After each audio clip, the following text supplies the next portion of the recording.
တပတ်အတွင်း၄ချိန်လောက်ပေါက်ချင်ရင် 2D Agent YouTube channel ကိုအားပေးကြပါကျွန်တော်ရဲ့ channel ကဟူးမကျော်ဇာတုဝပတ်တိရတစ်ချိန်တပတ်အတွင်းမပြောက်ပတ်တိရတစ်ချိန်တပတ်အတွင်းမွေးကနန်းရတစ်ချိန်တပတ်စာနေ့တိုက်၄လုံးအခွေရတစ်ချိန်ဆိုပြီးတော့ကျွန်တော်တို့တပတ်ကို၄ချိန်တော့အမှာပေါအောင်တွက်ပြီးတော့တင်ပေးထားပါတယ်အဲ့ဒါပြင်မှာတပတ်အတွင်း၄လုံးအခွေရဘိုင်ဘရိတ်ရ1ချိန်5ခုရဆိုပြီးတော့ကျွန်တော်တပတ်စာကတ်ပုံသဘောမျိုးလေးတင်ပေးထားပါတယ်ကျွန်တော်ရဲ့ channel ကိုခုမှစပြီးတော့ကြည့်တဲ့အကူအမတွေရောလူဟောင်းလူတစ်အကူအမတွေအားလုံးပဲဗီဒီယိုကိုအစားဆုံးကြည့်ပေးကြပါကျွန်တော်တို့ live မှာဗီဒီယိုတင်တဲ့အခါမှာ10မိနစ်လောက်ပြည့်အောင်တင်ရတာဖြစ်တဲ့အတွက်နည်းနည်းလေးသိခံပြီးတော့ကြည့်ပေးကြပါရှေ့တစ်ပတ်ကဆိုရင်ကျွန်တော်ရဲ့ channel က6ကြိမ်လောက်ထိမှန်ခဲ့ပါတယ်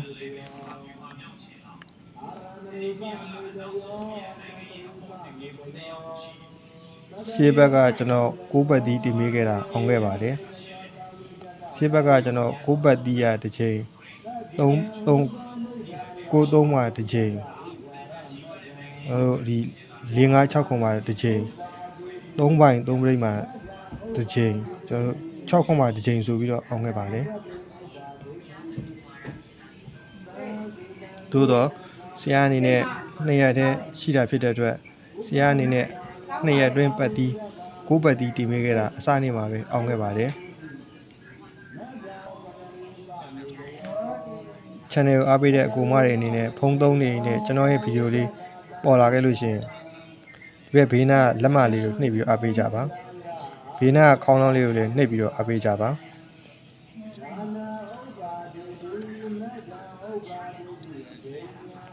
ကျွန်တော်ရဲ့ channel ထဲဝင်ပြီးတော့ကျွန်တော်တို့ဒီဘက်ဘေးနားပို့ဆိုတဲ့စာတန်းလေးကိုရွှေ့လိုက်ပါ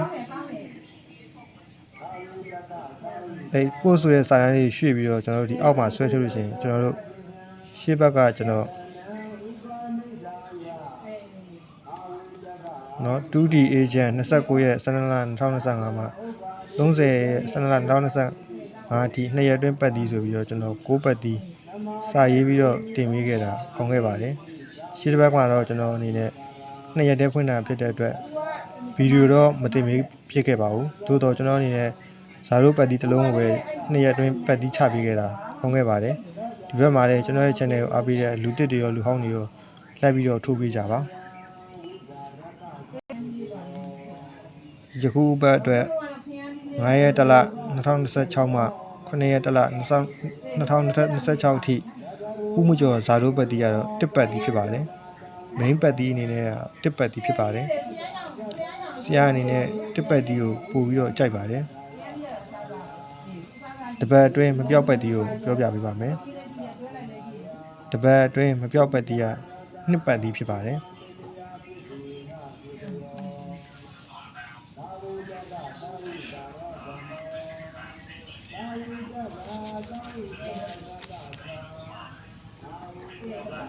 တပတ်အတွင်းမွေးကနန်း12ခွက်ကိုပြောပြပေးပါမယ်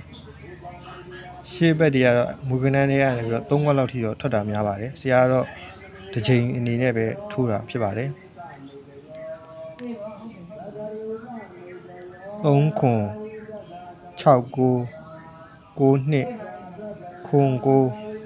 90နှစ်3 4ခွန်35ခွန်8 81 58 14ဖြစ်ပါတယ်ကျွန်တော်တို့မွေးကနန်း12ခွက်ကလည်းတစ်ခါလေး2ခွက်3ခွက်လောက်တော့ထွက်ပါတယ်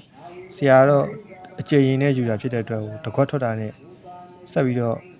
ထိုးကြမလို့တော့ပါဘူးဒါတွေကဟိုအရင်တော့ဆိုရင်တော့ဒဲထွက်တာများပါတယ်အခုနောက်ပိုင်းမှာထွက်နေလို့ဆရာအနေနဲ့မွေးကနန်းအနေနဲ့ပေးတာဖြစ်ပါတယ်အပိုင်းတိုင်းကတော့အောင်နေတာပါပဲနောက်ပိုင်းမှာဆရာဘယ်လိုတွေမှန်ခဲ့တယ်ဆိုတာကိုပြန်ပြီးတော့အချင်းချုပ်ပြီးတော့ပြောပြပေးပါမယ်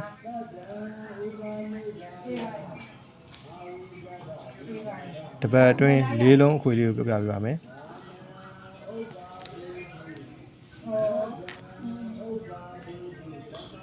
939 12အာခွေရ1653အာခွေရဆိုပြီးတော့ဖြစ်ပါတယ်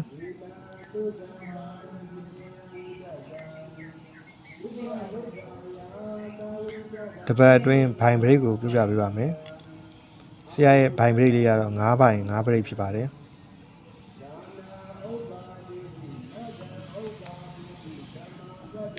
ဆ ဆရာရဲ့ဝမ်းချင်း၅ခုကိုပြောပြပေးပါမယ်ဒီဝမ်းချင်း၅ခုကတပတ်အတွင်းဆိုပြီးမဲ့3ရက်မကျော်တာများပါတယ်4 5ဝမ်းချင်း9 3ဝမ်းချင်း1 6ဝမ်းချင်း8 5ဝမ်းချင်း3 3ဝမ်းချင်းဖြစ်ပါတယ်စာရုပ်ပတ်သီးနှလုံးကိုလိုက်ပြီးပတ်နိုင်တဲ့ကိုမတွေအနေနဲ့ကိုချိုင်းတဲ့တက်အတွဲတွဲယူပြီးတော့ပတ်သီးအနေနဲ့လည်းပတ်လို့ရပါတယ်ဥပမာဆိုတော့မိတ်ဆွေတို့ကပတ်သီးတစ်လုံးကိုပတ်နေပြီးတော့ကိုပတ်နေတဲ့ပတ်သီးမကြခဲ့လို့ရှိရင်ဆရာပေးထားတဲ့ဝမ်းချင်းနဲ့ကာပြီးတော့ပတ်လို့ရအောင်တင်ပေးတာဖြစ်ပါတယ်အပတ်တိုင်းကတော့ဒီဝမ်းချင်း၅ခုက3ရက်မကျော်ပါဘူးဆရာတစ်ခါလေပတ်သီးနှလုံးပတ်တဲ့အခါမှာဥပမာကိုကဇာတုပတ်သီး4ပတ်လို့ရှိရင်ဆရာ5ပတ်သီးကိုရံပြီးတော့ဇာတုပတ်သီးနှလုံးဘယ်လိုကာပြီးတော့ပတ်တတ်ပါတယ်ဒါကြောင့်မလို့ကျွန်တော်ရဲ့ channel ကိုအားပေးတဲ့ကိုမရဲ့အနေနဲ့ချိန်ပြီးတော့ထိုးလို့ရအောင်ဆရာအနေနဲ့ဝမ်းချင်း၅ခုကိုတင်ပေးလိုက်တာဖြစ်ပါတယ်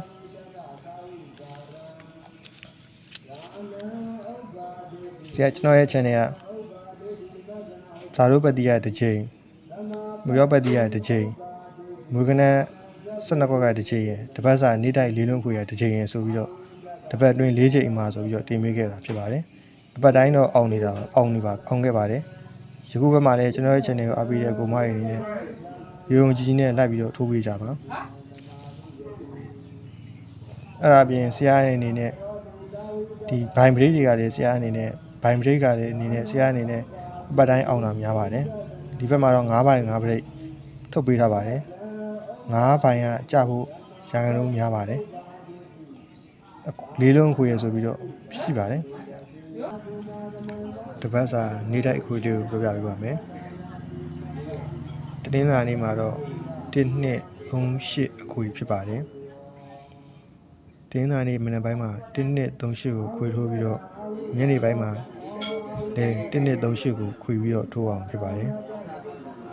အင်္ဂါနေ့မှာတော့3 4 9 6အခွေဖြစ်ပါတယ်ညနေပိုင်းမှာလည်း3 4 9 6ခွေပြီးတော့ထိုးအောင်မှာဖြစ်ပါတယ်ကျွန်တော်တင်းနာနေတနေ့ကုန်မှာဒီအခွေကိုမနေ့ညထိုးပြီးတော့အင်္ဂါနေ့မနေ့ကျလို့ရှိရင်3 4 9 6အခွေကိုထိုးအောင်မှာဖြစ်ပါတယ်ဒါတပတ်စာနေကုန်ဖြစ်ပါတယ်ဗုဒ္ဓဘုနေ့မှာတော့3 4 5ခုအခွေဖြစ်ပါတယ်ကြာသပတေးနေ့မှာတော့1 6ခု8အခွေဖြစ်ပါတယ်တောက်ကြနေ့မှာတော့2 4 6ခုအခွေဖြစ်ပါတယ်ဆရာအနေနဲ့ငွေနည်းနည်းနဲ့အများများထိုးခြင်းတဲ့ကိုမတွေအနေနဲ့အခုဆရာတင်မိတဲ့၄လုံးအခွေလေးကိုလည်းဆရာအနေနဲ့အားပေးပါတယ်ပတ်စံတက်နိုင်တဲ့ကိုမတွေကအပူးကထည့်ပြီးတော့ထိုးလို့ရပါတယ်ကျန်တဲ့ကိုမတွေကအပူမထည့်ထိုးလို့အကြောင်းမျိုးကြောင့်အပူထွက်သွားလို့ရှိရင်တော့အခွေလေးကိုတော့နည်းနည်းသတိထားပြီးတော့ထိုးပေးကြပါအပတ်တိုင်းကတော့အောင်နေတာပါပဲဆရာအနေနဲ့ကတော့ငွေအရင်နည်းနည်းနဲ့အများများရအောင်ဒီ၄လုံးခွေလေးကိုခွေပြီးတော့နေတိုင်းလိုက်ပြီးတော့ခွေထိုးရင်လည်းတပတ်ကိုတစ်ချိန်ကတော့တည်ကြပါတယ်ဒါကြောင့်မလို့ကိုကြိုက်တဲ့တက်လို့ရှင်လည်းလိုက်ပြီးတော့ထိုးလို့ရပါတယ်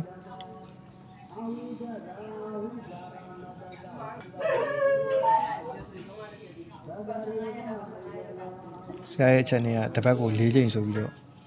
တင်ပေးထားတာဖြစ်ပါတယ်ဦးမှုကျော်ဇာတို့ပတ်တီတစ်ကတစ်ချိန်တပတ်အတွင်းမပြောက်ပတ်တီဆရာတင်ပေးတာ2ကတစ်ချိန်ဆရာတပတ်အတွင်းမွေးကနန်း12ကတစ်ချိန်တပတ်စာနေ့တိုင်း၄လုံးအခွေလေးကတစ်ချိန်ဆိုပြီးတော့ဆရာတင်ပေးတာဖြစ်ပါတယ်တပတ်ကိုတစ်ချိန်ထွက်တာနဲ့ဆက်ပြီးတော့ထိုးကြမလို့ပါဘူးဥပမာမွေးကနန်းထိုးတဲ့လူတွေဆိုရင်ကနန်း12ခွက်ရှိတယ်တစ်ခွက်လောက်ထွက်သွားပြီးတော့ရက်လို့ရပါပြီအမျက်နဲ့နားလို့ရပါတယ်တပတ်စာနေ့တိုင်းအခွေလေးကလည်းတစ်ချိန်ထွက်သွားခြင်းဆက်ပြီးတော့ထိုးကြမလို့ပါဘူးဒါအပြင်ဆရာအနေနဲ့ဘိုင်ဘရိတ်ပါဆရာထည့်ပေးရတာဖြစ်ပါတယ်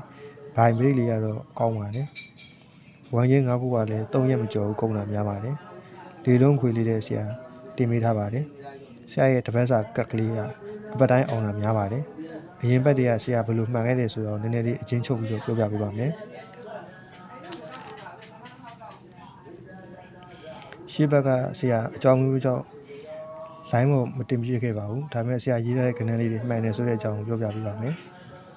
ဆရာတင်ပေးခဲ့တဲ့6ပတ်တီရော3ပတ်တီရောဆရာတို့4 5 6ခုအခွေရော 3ပိုင်3မိနစ်ရော6ခွန်ရေဆိုပြီးတော့အောင်ခဲ့ပါတယ်ဆရာရဲ့ channel ကိုလက်မလေးနှိပ်ပြီးတော့အားပေးကြပါ channel ကို subscribe မနှိပ်ရသေးပါက subscribe လေးနှိပ်ထားပြီးတော့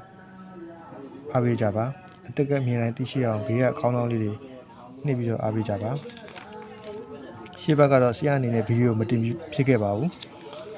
သို့တော့ဆရာအနေနဲ့ပတ်တီးတင်ပေးခဲ့တာအောင်ခဲ့ပါတယ်ဒါကတော့ဆရာအရင်ဘက်ကတင်ပေးခဲ့တာ3ပတ်တီးတင်ပေးခဲ့တာအစနေမှာပဲဆရာတို့36ဆိုပြီးတော့အောင်ခဲ့ပါတယ်ဘယ်အတွင်းမပြောပတ်တီး9ပတ်တီးရတယ်95ကလည်းအောင်ခဲ့ပါတယ်ဆရာတို့ဘိုင်ဘရိတ်ကလည်း9ဘိုင်9ဘရိတ်လည်းအောင်ခဲ့ပါတယ်မွေးကနန်းနဲ့ရဆိုရင်ဆရာတို့အဲ့ဘက်ကဆိုရင်4ခွက်လောက်ထိကိုအောင်ခဲ့ပါတယ်အရင်ဘက်မှာတော့ဆရာအနေနဲ့ဖွင့်ရ2ရက်လည်းရှိလို့ဆိုပြီးတော့ဆရာမတင်ပြခဲ့ပါဘူးသို့တော့မပြည့်ခဲ့ပြီမဲ့ဆရာတင်ပေးခဲ့တဲ့9ပတ်တီးရ2ရက်အတွင်း9ပတ်တီးပဲဆရာရေးပြီးတော့စာရေးပြီးတော့တင်ခဲ့တာ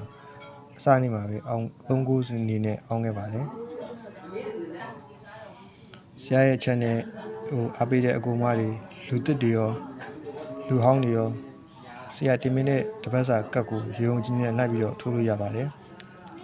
ပတ်တီးကြရင်ပတ်တီးကိုလိုက်မပြောပတ်တီးကြရင်မပြောပတ်တီးကိုလိုက်ဆရာတို့ဒီမှာမွေးကနန်း12ခွက်ကိုကြရင်မွေးကနန်း12ခွက်ကိုလိုက်အဲ့ဒါမဟုတ်လို့ရှိရင်ဒီဘက်ကတပတ်စာနေတိုင်း၄လုံးခွေလေးကိုကြရင်လည်း၄လုံးခွေလေးကိုလိုက်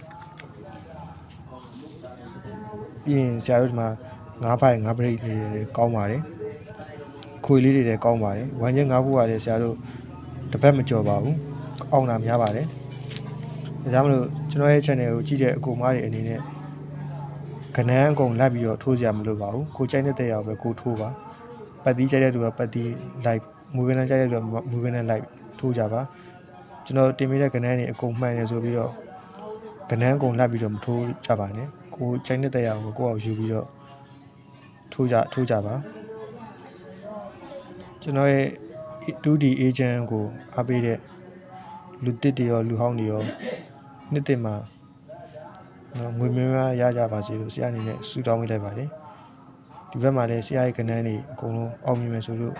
ဆရာယုံကြည်ပါတယ်ဆရာအနေနဲ့ထူးခြားတာရှိလို့ရှိရင်တော့စာရေးပြီးတော့တင်ပေးလိုက်ပါမယ် 2D agent YouTube channel ကိုအားပေးတဲ့လူဟောင်းအကူမတွေရောလူတစ်အကူမတွေရောယခုဘက်မှာအမြဲရကြပါစေလို့ဆရာဆုတောင်းပေးလိုက်ပါတယ်